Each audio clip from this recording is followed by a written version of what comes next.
Boa tarde. O presidente Dilma Rousseff visita o Espírito Santo pela segunda vez em 4 anos de mandato. Ela veio inaugurar obras em Vila Velha.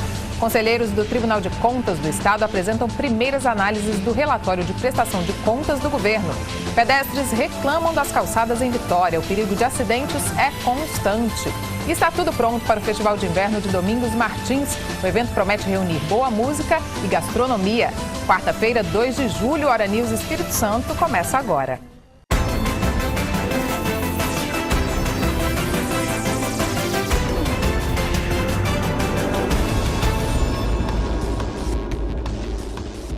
A gente abre a Hora News de hoje falando sobre a visita da presidente Dilma Rousseff ao Estado. A repórter Francine Leite acompanhou a chegada da presidente ao Espírito Santo. Confira.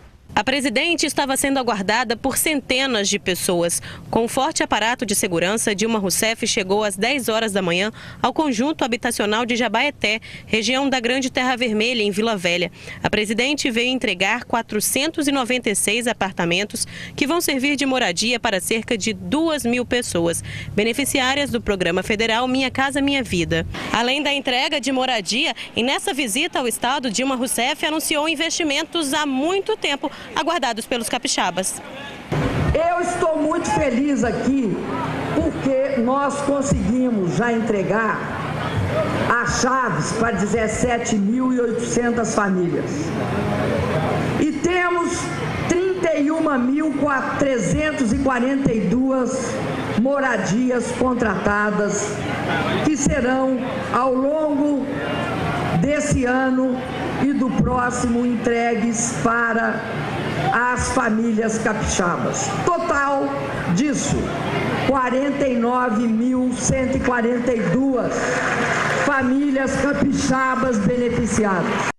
E neste momento, Dilma Rousseff está no Centro de Convenções de Vitória. Ela participa da formatura de alunos do Pronatec. A matéria completa sobre a visita da presidente ao Estado você confere no Hora News, edição da noite, que começa às 7 horas. A reclamação é grande. Quem passa pelas calçadas de Vitória se queixa dos buracos e da má conservação. Andar por elas parece ter se tornado sinônimo de perigo constante de acidentes. Não é difícil circular pelas ruas da capital para encontrar esse tipo de situação. Calçadas irregulares. São buracos e rachaduras para tudo quanto é lado. Até bueiro tem no meio do caminho. E o desafio de quem passa por ela. Diariamente, eu moro aqui no bairro próximo, a gente depara com alguém com dificuldade de locomoção aqui na calçada, né? Inclusive, a parte do deficiente, criança, pode se acidentar, isso aí é bem complicado. E é um problema que nós estamos enfrentando há aproximadamente uns 15 anos. Porque ninguém toma providência e é um risco para a gente. Quando estacionam todos os carros aqui mais ao final, nós não temos como passar, nós temos que passar disputando lugar com os carros na rua. Olha só o desafio que as pessoas enfrentam para passar por ela. O jeito é desviar para não correr o risco de cair. Infelizmente, as nossas calçadas cidadãs de Vitória não existem. A única coisa que existe é buraco, raiz de árvore, obra iniciada e não terminada, fica tudo pelas metades e a gente tem que andar se desviando. Nesse outro local, na Enseada do Suá, o pedestre enfrenta uma calçada estreita e ainda tem que desviar das várias árvores no meio do caminho. Não só as árvores, mas também os buracos, a quantidade de buracos na calçada. E espaço muito pouco. Aí você tem que desviar de buracos, tem que desviar das árvores, porque o espaço é menor. Então, é muito complicado. O projeto Calçada Cidadã existe em Vitória desde 2011 pelo Código de Posturas da capital. De lá para cá, já foram feitas várias mudanças, mas ainda tem muito que se fazer. O que se vê mesmo pelas ruas da capital são situações como essa aqui, ó. Calçadas completamente problemáticas e oferece grandes riscos para quem passa por aqui. A calçada cidadã é essa, com marcação no meio e em rampas de acessibilidade. E é de responsabilidade do dono do imóvel. Tem que ser incluída sempre que for construir ou reformar. Veja bem, o município ele tem a obrigação de fiscalizar a construção e manutenção dessas calçadas. Agora é importante frisar que obrigação da manutenção e construção é do proprietário e não do município. O município faz é dar toda a orientação. A nossa fiscalização não atua no sentido apenas de oprimir e de exigir. A pessoa que quer fazer uma obra em calçada, ela pode procurar o município destaca um técnico até lá e gratuitamente dá toda a orientação necessária para que ele faça a obra. Mas, pelo jeito, a situação continua ruim.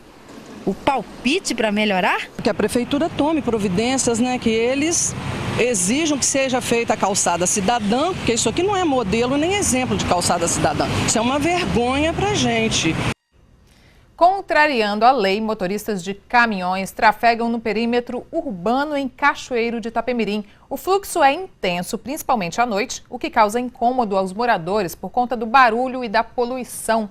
E nem mesmo as campanhas educativas inibem esses caminhoneiros.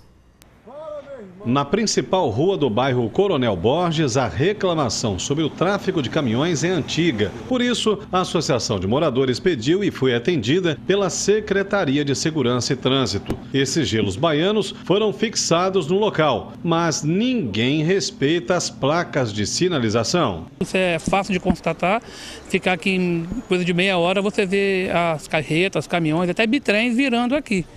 E isso tem causado muita reclamação, tanto por parte da Associação de Moradores como dos moradores, porque já, infelizmente, a gente não sabe o que fazer. Porque a gente pede, a prefeitura faz e os caminhoneiros de fora não respeitam as placas. De tanto passar caminhões, carros e motos, os gelos baianos já foram arrancados. A situação complica quando se fala de caminhões pesados. Aqui é proibido trafegar com eles, mas de nada adianta esse impedimento. Essa carreta ficou presa na hora de curvar no local proibido. A Associação de Moradores não tem mais a quem recorrer. Quando nós solicitamos aqui, e o Fabrício, né, que é o atual secretário, ele pegou, viu a situação, ele presenciou e ele falou: Cláudio, se não der certo isso daqui, a gente vai construir uma obra física, ou seja, levantar um muro de cimento, entendeu? Então, quer dizer, a gente está tentando ao máximo evitar fazer construções e evitar gastos. Mas se os caminhoneiros não resolverem obedecer, vai ter que ser feito isso. Não tem outra saída. Não vai ter outra saída. Para o tráfego dos caminhões pesados foi construída a rodovia do contorno. Já no final da rodovia do Frade, boa parte dos caminhoneiros faz o desvio, mas ainda tem quem desrespeita a placa, que por diversas vezes foi arrancada do local. Mesmo com a proibição de trafegar no perímetro urbano, indo em direção ao bairro Coronel Borges, os motoristas de caminhões desrespeitam a lei. Segundo dados da Prefeitura de Cachoeiro, 1 em cada 10 caminhões que entram nessa rodovia é de propriedade de um morador do bairro. O restante passa por Cachoeiro apenas com destino a outras cidades do sul do estado. Quem trabalha e mora no Coronel Borges reclama dos desrespeitos à lei. É constante esse problema aqui, já há muitos anos é um problema crônico do bairro e a gente não tem tido nenhuma resposta à altura para que esse tráfego de veículos pesados pare de circular aqui no bairro. Visto aqui que nesse cruzamento, né? A manobra irregular que está sendo concedida. Acabando ali, viram ali agora. Ó. Justamente, mas isso é feito por caminhões aqui. Né? Então o que necessita? Necessita de uma fiscalização. No próximo bloco, o Tribunal de Contas do Estado apresenta primeiras análises do relatório de prestação de contas do governo. A gente volta já.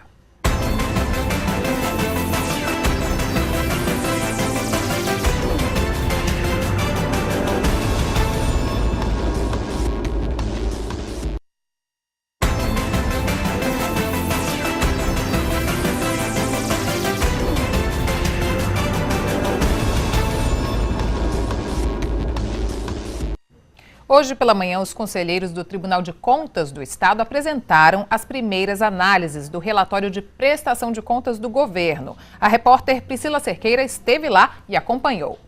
O governador do estado, Renato Casagrande, não participou da prestação de contas referente ao exercício de 2013 no Tribunal de Contas do Espírito Santo.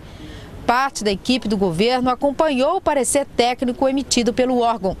O relatório foi enviado pelo governo em abril. As primeiras análises apresentadas pelo relator conselheiro Rodrigo Chamon, a economia do Estado não apresentou bons resultados, mas estava dentro do patamar previsto pela equipe econômica do governo.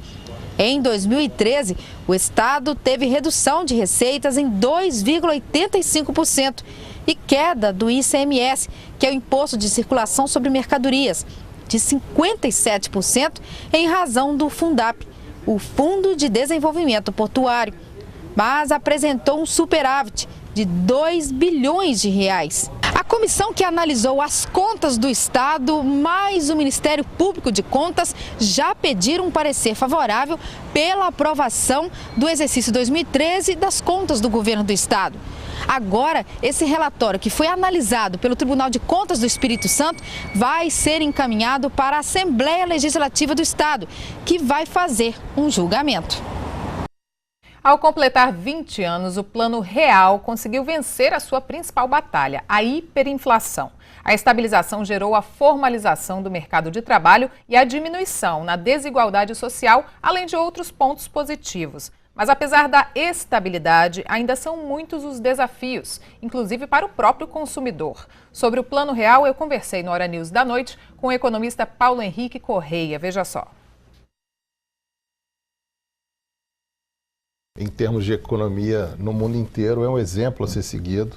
A gente tinha um ambiente muito complicado e conturbado de inflação descontrolada antes da implantação do Plano Real e foi realmente o melhor plano e bem sucedido que a gente chegou. Hoje, realmente, a situação econômica do país você consegue planejar a longo prazo, as pessoas tiveram um aumento de renda significativo, uma melhor distribuição de renda, então acho que foi benéfico para todo o sistema econômico, tanto nacional quanto global. Essa formalização do mercado de trabalho também foi importante? Sem dúvida nenhuma, né? Isso foi um dos grandes pilares aí do Plano Real e realmente pessoas que antes estavam ou inseridos no mercado informal de trabalho ou antes também não estavam no mercado de trabalho, pelo fato de todo o crescimento e desenvolvimento que ocorreu na economia brasileira nos últimos 20 anos, puderam ter acesso ao emprego e hoje a gente se encontra numa situação bem favorável de emprego. Tem muito dever de casa ainda para ser feito. A gente sabe que hoje um dos principais problemas é o problema fiscal, né? O governo tem gasto bastante e feito poucos investimentos. Não existe ainda o equilíbrio fiscal, né? Exatamente. Então, existem algumas medidas tanto em termos de política econômica, tanto em termos de política fiscal, até mesmo a política, uma reforma política que realmente podem dar uma acelerada mais nos crescimentos dos próximos anos. Agora vamos mudar um pouco o rumo da nossa conversa, falar de endividamento, porque uma pesquisa divulgada pela FEComércio aponta que em junho o nível de endividamento aumentou pelo terceiro mês consecutivo, atingindo quase 60% dos capixabas. São mais de 62 mil pessoas endividadas no estado. Vamos conferir. Tem oferta para todo lado, tudo e dividido em várias vezes, com várias formas de pagamento. E se o consumidor tenta não olhar, lá está o locutor para anunciar as ofertas em alto e bom som. Fica difícil resistir, mas... Não dá para resistir não, a promoção tá boa. Uma pesquisa da Federação de Comércio, Bens e Serviços do Espírito Santo aponta que no mês de junho, 58,7% dos moradores de Vitória estavam endividados. Mais de 62 mil pessoas, 15,8% dos entrevistados, tinham mais de 50% da renda familiar comprometida. E o cartão de crédito continua sendo o grande vilão entre os endividados capixabas. De acordo com a pesquisa, 87,4% das famílias possuem dívidas no cartão. Depois vem os carnês e, por último, os financiamentos de carro e de casa própria. Dona Sandra dificilmente passa pelo centro sem levar alguma coisa. E já se enrolou com as vantagens do cartão. A tentação é demais esse cartão. Eu já sei que eu já passei por isso. Eu fiquei devendo, né? Aí eu fui lá, parcelei e paguei tudo. Fui pagando. Demorei um ano, mas paguei. Por outro lado, a pesquisa mostra que o nível de endividamento se manteve menor que em junho do ano passado, quando o registro foi de 66,9%, o que revela uma melhora na percepção das famílias com relação aos gastos. Depois de tanto tempo para colocar as contas em ordem, Dona Sandra já aprendeu. Compras agora só com organização. Não quero mais, falei. Quando eu tenho dinheiro, eu venho e compro. Se quiser. Um dos grandes feitos do Plano Real foi justamente a expansão do crédito. A gente tinha se comparado o nível de crédito no Brasil próximo ao PIB era por volta de 20% a 30%. Hoje esses números já se aproximam de 50%. Só que existem diferentes modalidades de créditos mais saudáveis e menos saudáveis. Alguns exemplos na reportagem, por exemplo, cheque especial, cartão de crédito, são linhas de crédito bastante elevadas e muito caras. E o Brasil, já sendo campeão de taxas de juros, realmente pode ser bastante nocivos a qualquer orçamento. Mas, por exemplo, existe o financiamento imobiliário também, que é um crédito relativamente saudável. Lógico que isso é uma parcela muito pequena ainda do PIB. Então, existe ainda, em algumas linhas, possibilidade de expansão. Lógico que, num segundo momento, né, qualquer desaquecimento no sistema econômico, você pode gerar inadimplência, o que é muito ruim para todo o sistema, para o comércio, enfim, e para as pessoas de uma forma geral. Então, a questão crédito tem que ser tratada com muita cautela. Então, como a gente falou anteriormente, para aquelas pessoas que estão tomando crédito, né, se puderem optar por poupar e consumir, pagar à vista, sempre é a melhor opção, porque o Brasil, como a gente disse anteriormente também, é campeão em taxa de juros. Isso pode fazer toda a diferença, né? Mas se tiver que optar mesmo assim por crédito, pesquisar, existem taxas diferentes, linhas diferentes, crédito consignado, o crédito direto ao consumidor, financiamento de veículos, enfim, existem diversas linhas de crédito e você tem que realmente pesquisar e estudar, fazer um orçamento para ver se aquilo cabe no seu orçamento doméstico. Uma cidade vigiada 24 horas por dia. São mais de 100 câmeras de vídeo monitoramento espalhadas pela capital e integradas à central do CIODES. Mas apesar dessa ajuda para inibir a criminalidade, a população ainda não se sente protegida. Preste atenção nessas imagens. O homem de camisa preta pega pedaços de concreto no canteiro, entrega para um homem de camisa branca que coloca dentro de uma caminhonete. A ação se repete diversas vezes. Os dois estão furtando os pisos do canteiro central da Avenida Leitão da Silva, em Vitória. Foi no último dia 26 de junho, por volta das 11 horas da noite. Repare que o homem de branco chega a pagar ao rapaz pelo serviço e ele vai embora com direito a danças de comemoração. O de branco foi detido alguns metros à frente e levado ao DPJ, graças às câmeras de vídeo monitoramento da Prefeitura, que flagraram toda a ação. Elas estão espalhadas em pontos estratégicos da cidade, flagram furtos, roubos, flagrantes dos mais comuns aos mais inusitados, do homem que é assaltado no ponto de ônibus ao assaltante, que caminha tranquilamente com uma TV na mão. Os flagrantes são cada vez mais frequentes e os bandidos são pegos com maior facilidade com a ajuda das câmeras de vídeo monitoramento. A sensação é de que a violência aumentou, mas a Guarda Municipal garante que a criminalidade em Vitória diminuiu com a ajuda das câmeras. A sensação que a gente tem realmente é que tem uma quantidade muito boa de prisões, que realmente cada vez mais a gente consegue, né, auxiliar ainda mais as operações em rua. E é realmente uma experiência muito positiva, né, essa integração das agências de segurança que trabalham para fazer esse atendimento à população. Em Andorinhas, bairro com um intenso tráfico de drogas, este homem se sentiu muito vigiado, subiu no poste e quebrou a câmera. Foi preso e o equipamento substituído. As câmeras começaram a ser instaladas em Vitória em 2008 e hoje já somam 120. A cidade é monitorada 24 horas por dia. Um olho está no poste, o outro na central, integrada ao CIODES. É o olhar atento dos guardas municipais que identificam uma situação de risco. Uma vez que tem um equipamento desse instalado na via, a presença do Estado é muito mais eficaz, né? Sempre que tem algum tipo de delito naquele local que iria passar desapercebido, muitas vezes até mesmo por uma falta da notificação da vítima para o órgão público, ela vai passar agora a ser monitorada, a ser visualizada. Então isso vai garantir um atendimento das agências de segurança até aquele local. As câmeras também monitoram o trânsito e flagram acidentes, de olho nas ruas e nas calçadas. E a população se sente segura? A gente tem que vigiar, né, o tempo todo. Não dá para você confiar nas câmeras, não dá para você enxergá-las. Ajuda, deve, né? Mas para mim não faz muita diferença, não.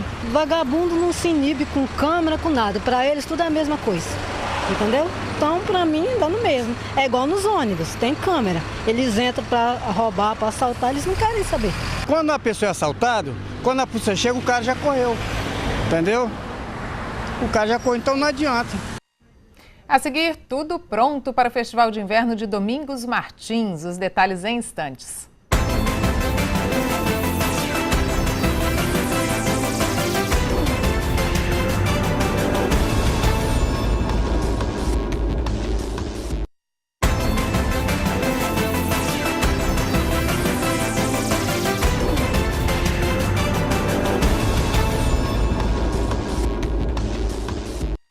Estamos de volta com Hora News Espírito Santo. A passagem de uma frente fria pelo oceano contribui para o aumento das nuvens sobre o estado. Nas outras áreas do Espírito Santo, o tempo será de variação, de nebulosidade, mas sem previsão de chuva. Agora, 1h24. Confira as temperaturas para esta tarde na sua região.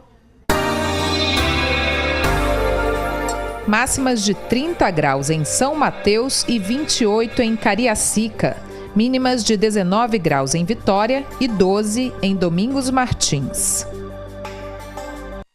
E que tal você nos ajudar a fazer os nossos telejornais? Você pode dar sugestões, enviar vídeos e fotos. É bem simples, veja como. Basta enviar seu e-mail para pauta@recordnewses.com.br. Curtir nossa página nas redes sociais, facebook.com/recordnewses.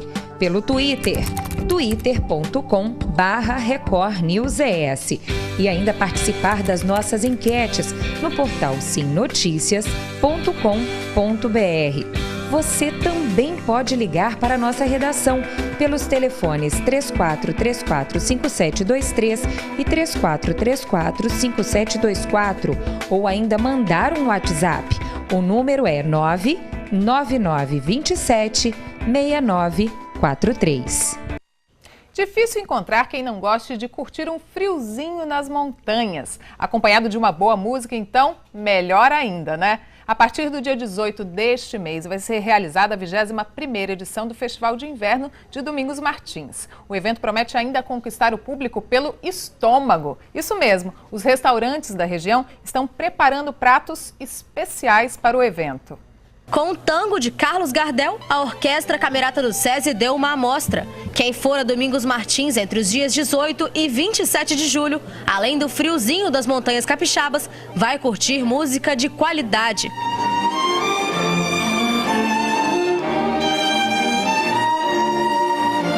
Esse ano acontece a 21ª edição do Festival de Inverno de Domingos Martins, o mais importante evento de música erudita e popular do Espírito Santo. E são programadas mais de 60 atrações locais e nacionais, entre elas Zizi Posse e Zélia Duncan. Serão 70 horas de atrações musicais pela cidade. A proposta dos organizadores é fazer com que os participantes tenham uma experiência diferente. Além de ouvir, eles vão poder aprender música. Serão oferecidas 32 oficinas em Domingos Martins e nas cidades vizinhas. A ideia é viver a música. Olha, vai ser uma grande oportunidade para todos que compareceram a Domingos Martins. São 10 dias de vivência intensa da música e da música de qualidade, da música instrumental, da música cantada também, porque tem a música popular ali presente.